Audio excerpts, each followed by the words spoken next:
I ripped open my closet door, ready to end my marriage.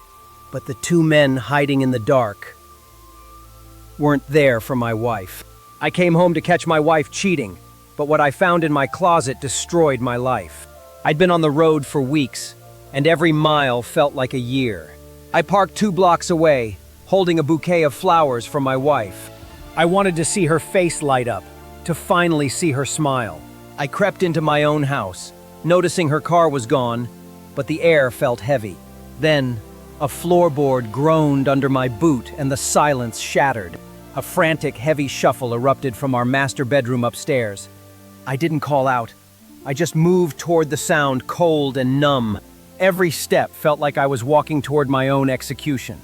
I pushed the bedroom door open. The room was empty. But then I heard it. Low, panicked whispers coming from the walk-in closet. It wasn't my wife's voice, it was a man's voice. And he was crying. My hands were shaking so hard I could barely grip the handle. I was expecting the absolute worst. I was ready for the end. I ripped that door open with every ounce of strength I had left. But my wife wasn't in there. She wasn't even in the house. Standing in the dark, looking at me with pure terror, was Mark.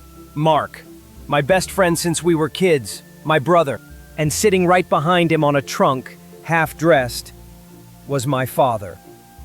They hadn't been looking for something in the dark. They were hiding.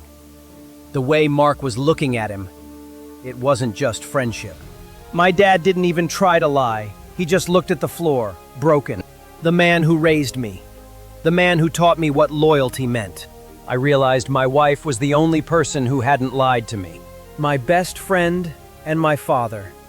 A life built on a foundation of sand. I didn't scream. I just let the flowers fall and walked away. I drove until I ran out of gas, staring at a horizon that was a lie.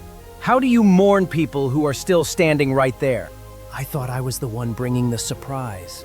But they're the ones who gave me a life I no longer recognize. Everything I thought I knew about my family died in that closet. Some betrayals don't just break your heart.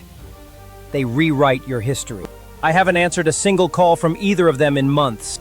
The silence is the only thing that feels real anymore. Blood might be thicker than water, but it's much harder to wash off your hands.